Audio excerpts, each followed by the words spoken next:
This is Talk of the Town, a weekly program featuring community events happening in and around Northeast Michigan, with your host, Nancy Smitham, and get the latest from Alpena Community College with Don McMaster.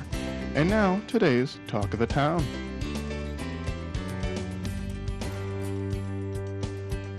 Good morning and welcome to Talk of the Town. I'm Nancy Smitham. My first two guests today are both from Child and Family Services. I have Paul Mosseri and April Watson. Good morning and welcome. Good morning. Good morning. I'm talking kind of fast today because I know we have a lot of wonderful stuff that we want to get through.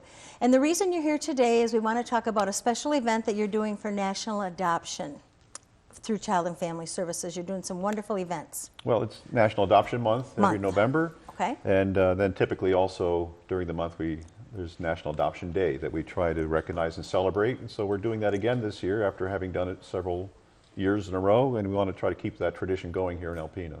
And you know, April, so we were talking before we started taping about some wonderful events that you've held for years before, highlighting some wonderful families, some wonderful adoptions, and people getting to their forever homes. And we mentioned a wonderful young man that happened last year, and you were very involved in that case.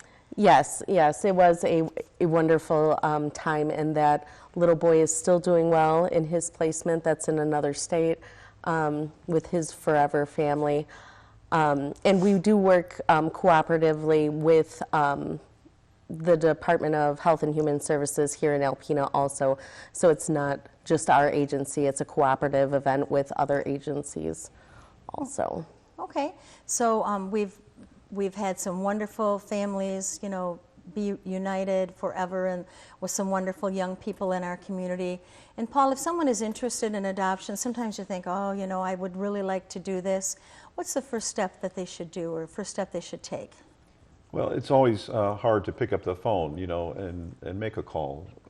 So many families who do call, I ask them, why did you call? I said, well, we've been talking about this a long time, and but why did you pick up the phone today and call? And what gave you the courage to take that step? And they can't often really answer the question for me as I would like, but I think folk probably think about it a lot. They just need to have the courage to pick up the phone and call to inquire, because there are many children available for adoption.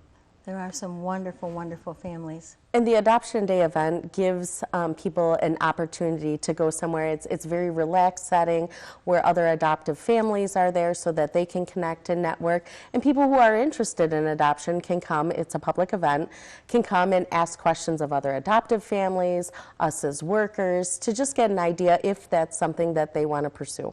Okay, Paul, and you have a list of some wonderful things that are going on, so start us out. Okay, well, National Adoption Day itself in Alpena will be Tuesday, November 24th, starting at 5 o'clock at the Alpena Free Methodist Church. That's on Ripley Avenue in Alpena. So just an evening full of activity. We're going to be having hors d'oeuvres and a social hour, followed by some opening statements by John Keller, of the Director of the Department of Health and Human Services. And also our guest speaker will be Miss Michigan, Emily Kolszewski. Yes. And for as hard as it might be to pronounce my name, that's a pretty challenging one to pronounce as well. But we're so excited to have that local talent with us on this occasion. And then, of course, we're going to have the Make a World of Difference Award. Make a World of Difference Award presentation. You could tell us maybe a little about that? The Make a World of Difference Award was something that started last year. Michelle Burns was a very long time foster parent in our community, and after her passing, and in light of everything that she's done for children in our community, the Make a World of Difference Award was developed. So this will be the second year that we're giving out that award. And it will be given to a foster family or an adoptive parent? Or there's a nomination process for who should receive that award. Yes. And we don't know who that is yet. We don't know, but yes, someone who has just made a world of difference. I am just totally impressed, by the sacrifices foster families, foster parents make in caring for kids. But those like Miss Burns have had a passion and a heart for it forever, and they must have a gift, I think, to be able to provide services like that over the years. And she adopted as well, I believe, some of the children who were in her care. And we find others like that in the community who, and some people just do it voluntarily. They don't really get involved in the system. They just take in stray youth and give them a place to stay and provide for them. There's there's so much love in our community, and I'm just so impressed by the care that people give. And of course, the main goal of a foster family is just to keep the kid safe and nurture them until they're ready to go back to their family. But in many cases, that doesn't happen. So at that time, hopefully those foster families will adopt the children. But if not, I mean, they've been placed with warm and loving families. So someone's really not interested in adoption, but would like to become a foster family, you're the place to go to get started with that too. Yes. So what would someone have to do? Pick up the phone and call. Okay, it's that simple. Yes. Bring you in. I know there's training and education and support services. I mean, no one's ever on their own, and you get to work with these wonderful children and mentor them and nurture them in your family until they're ready to go to their forever home or go back to their family when a situation has been resolved. Yes. Okay. Anything else that you want to mention today, Paul? Well, how much time do we have? We have about 2 minutes left. Okay. So, we provide foster care and adoption services at Child and Family Services. We also have the Day One program in Alcona County that we're trying to keep afloat after it's lost its funding, but we've gotten over $8,000 in contributions from the community since the grant dried up September 30th. So just within a little over a month, communities responded remarkably to help us keep Day One funded in Alcona County, and hopefully maybe we could even bring it back to Alpena, Montmorency, and Presque counties. So, and if you're interested in foster parenting, give us a call. As you said, it's a long, arduous process after the phone call, about a 6-month process to get licensed with the state to be foster parents. And many people who are interested in adoption do seek that as an alternate way to bring a child into their home that may someday be relinquished for adoption. So it's a good way to provide care for kids. Okay, now you both said pick up the phone, pick up the phone. So give us a phone number to call. 989-356-4567. I want to thank both of you very much for being here. And Paul, again, what is National Adoption Day is? National Adoption Day, Tuesday, November 24th, 5 o'clock at the Alpena Free Methodist Church on Ripley Avenue. On Ripley and Alpena. And once again, for more information, just contact Child and Family Services. Indeed. Yes. Thank you both very much for being here. Thanks for having us. I'll be right back with some information from Alpena County Library following these messages. Hi, welcome back. My last guest today is Jessica Luther from Alpena County Library. Good morning, Jessica. Good morning, Nancy. Thanks for having me back. Thanks for being here. It's been a month since you've been here, and I saw your list, and it looks like we have a lot of things going on at the library, which is not unusual. So get us started and tell us what's happening. Well, we have a lot of things coming out of special collections this month. Very exciting. We had our Robert E. Haltiner Awards on the 28th of October. And for the first time, we gave it to 2 people, Vernie Neithercut and Bob Lingus, both very deserving of the award. So should anyone see them, be sure to congratulate them. I will. Also, thanks to a grant from the Michigan Humanities Council, which is part of the National Endowment for the Humanities, we are pleased to announce we have launched our Northeast Michigan Oral History Archive database, which is accessible through our website. And now on that, there are VHS recordings, reel-to-reels, cassette recordings that have been digitized and transcribed and then uploaded by our very patient and diligent staff. Wow. So that's a very exciting thing. Oral histories are extremely important. You can access the lives and thoughts of average people that you wouldn't normally learn about when you're taking a regular history class. And it's so easy to learn or remember things when someone's speaking to you or telling you about it rather than reading it in a book. For sure. And so we're very, very excited for this. So we encourage everyone to check it out. And should you have something lying around, or an old recording of an interview you might have taken with your grandmother, or some transcriptions that you think pertain to Northeast Michigan history, be sure to contact the library and they'll be happy to work with you on it. Okay. Also, we have a very important anniversary coming up. It's the 40th anniversary of the sinking of the Edmund Fitzgerald. Yes. So the library will be remembering it on November 10th at 6:30. This is especially interesting this year because so many different theories have come to light that makes it a little more mysterious. Not everyone is sure how the freighter sunk and is at the bottom of Lake Superior with its entire crew. So for this presentation, Patrick Labadie, who at the time of the accident was managing a marine museum in Duluth, Minnesota, he is going to be sharing his thoughts on what may have happened that evening. So everyone should be sure to join us. I feel like it's the pinnacle of the Special Collections year, is it the would Edmund be. Fitzgerald anniversary. So that's the 10th of November at 6:30 at the library. Okay. And then next month, just as a preview for what we're doing next month, is we'll be having a talk by Doug Pugh, who'll be telling us how the cannon from the USS Maine ended up on the lawn of City Hall in Alpena. In case you don't remember, the USS Maine was a battleship stationed outside of Havana Harbor, and it was sunk mysteriously. Everyone still debates if it was the Spanish or if it was William Randolph Hearst who did it, and it triggered the Spanish-American War in 1898. Wow. So that is a lot of what we have going on with Special Collections. Okay. Now, other classes we are offering this month Okay. is our Intro to Facebook class, which is November 9th. We also have a 3D printing class, which is very popular and very exciting. Ooh, yes. I think it's great that we're able to offer a class like that at the Yes. library. And that is November 16th. Okay. We also have Facebook Beyond the Basics, which is on the 19th of November. Now, all of these classes are offered from 6 to 8. They are $5 each, Okay. and you need to register by calling the library for these. Okay. And just a reminder, to register at the library, it's 356-6188, and they'll be Yes. happy to help you. Okay. And also, walk-in tech help is always available Monday through Thursday, and the times for that are posted on the website. And that's important because if you have an e-reader you're not able to upload books on or something, you can go in and she's so helpful. Oh, and, yes. And, you know, says it in language you can easily understand. I know she's had to help me on occasion. Yes, uh-huh. For our children, we have a play date upcoming, and that's for kids who are about 3 to 5. Okay. Their parents want to bring them to the library so they can play with other kids their own age. And that is on November 12th, and that is from 10 a.m. to 12. Okay. And we also have in December our Christmas crafts. So I may not be back before then, so I wanted to make sure we knew about that. That is December 5th at 10 a.m. And that is for kids from preschool to 5th grade. There'll be crafts and treats, and Santa will be there, and you can get your picture taken with him. Always a fun time. It Make is. sure that you, is that a registration event? That is not, registration really? is not required Wow. for that. You crazy But people. if you want more information, Okay. just call the library. They can give you all the info you need. Okay.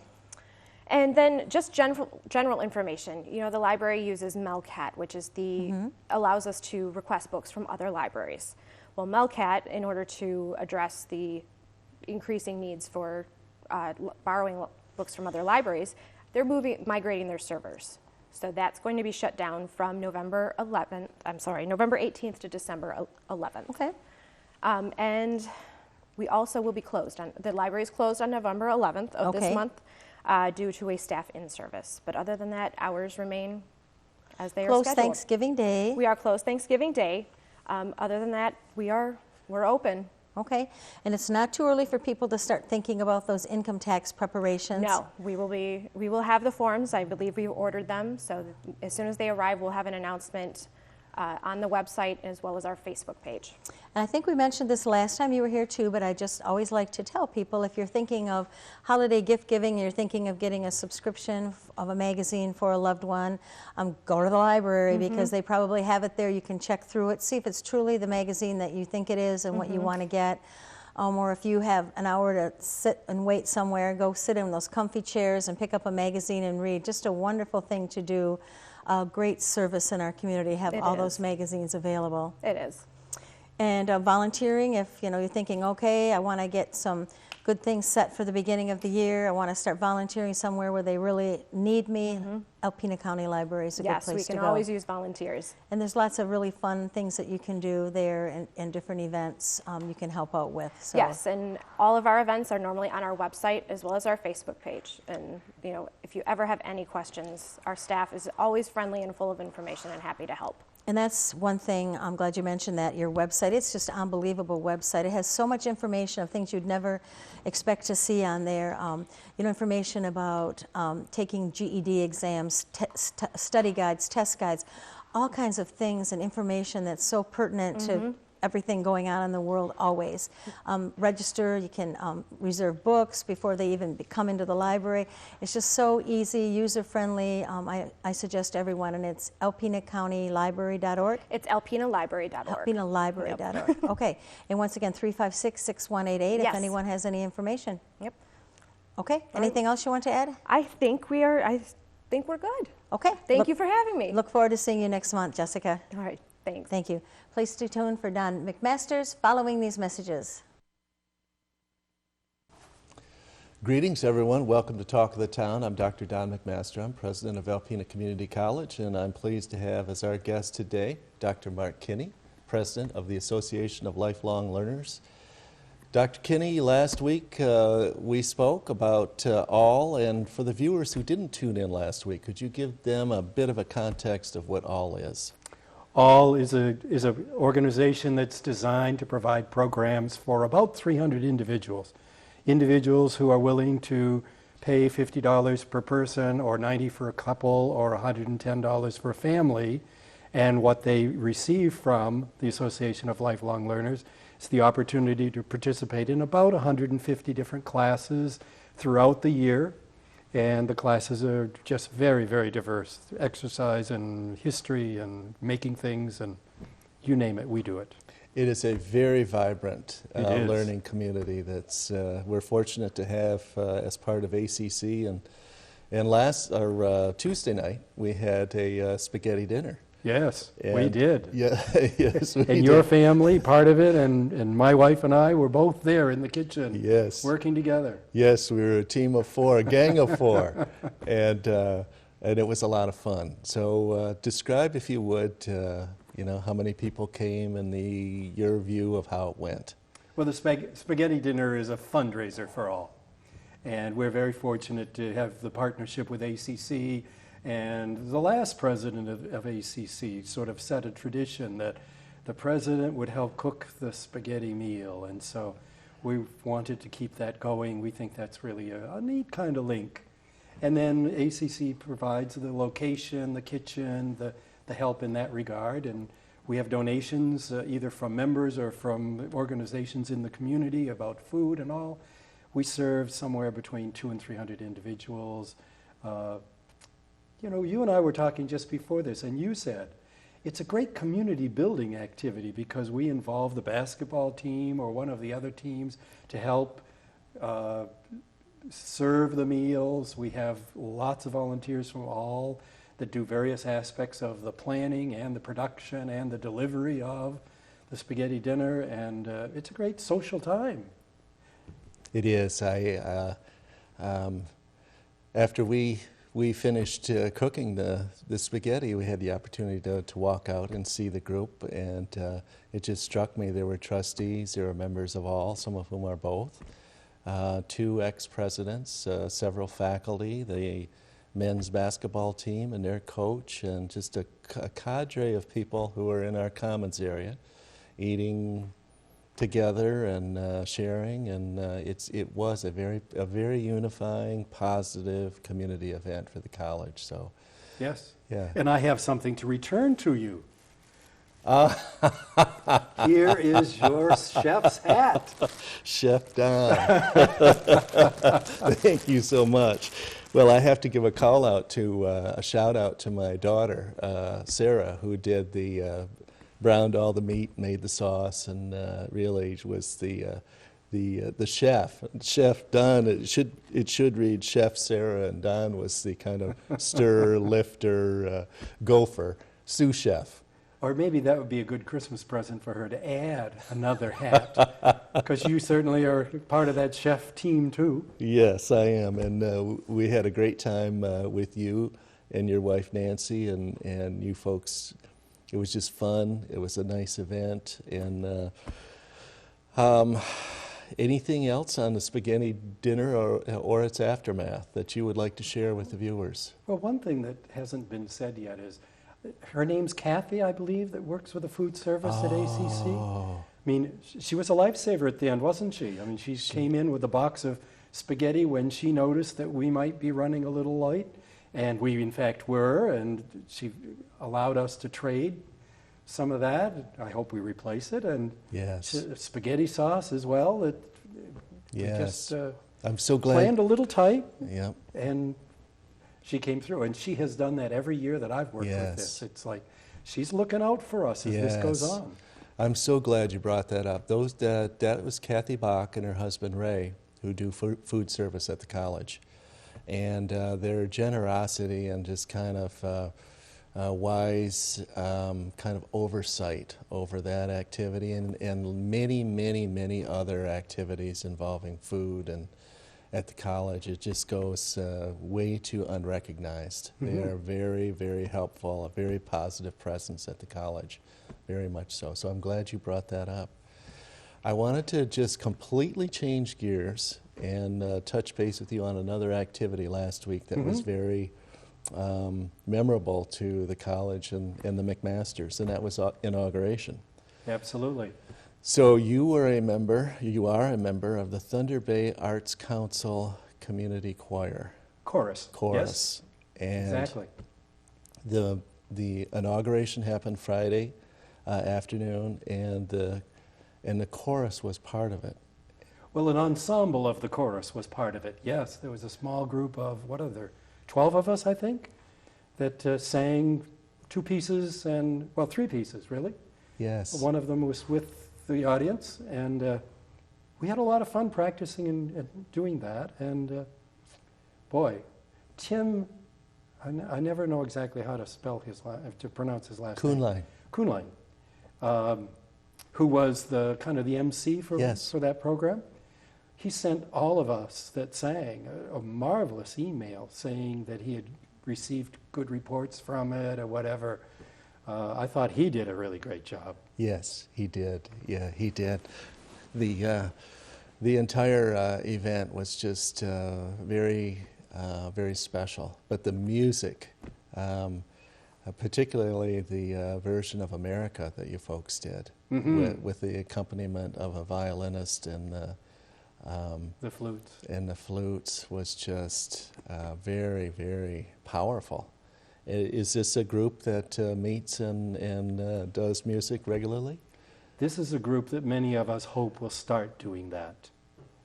A couple of years ago, the directorship of the community chorus shifted, and we're still feeling our way, and I think we're just beginning to build into small group ensembles supporting the overall concert. Our community chorus concert next comes on December 6th. And that'll be at the First Congregational Church. And is that an event that's free of charge to the community if they want to come? It's not free. I think the tickets are $10. Yeah. Well, I just can't say enough about your group's participation in the event. It made it a wonderfully memorable thing, I think, for the college community and. As myself, the person who was being inaugurated, it was a lovely thing. I had somebody in the media ask me during an interview whether this was going to be an annual event, and I said I sure hope not. But it was a beautiful thing, and I appreciate it very much. So thank you for that, and thank you folks for watching Talk of the Town. We'll see you next week. This has been Talk of the Town with your hosts, Nancy Smitham and Don McMaster. For a list of events taking place in Northeast Michigan, please visit our website at wbkb11.com and click on the community link. This has been a Thunder Bay Broadcasting Corporation production. The Talk of the Town furniture and set design are provided by Young Appliance Art Van Furniture on US 23 South in Alpena.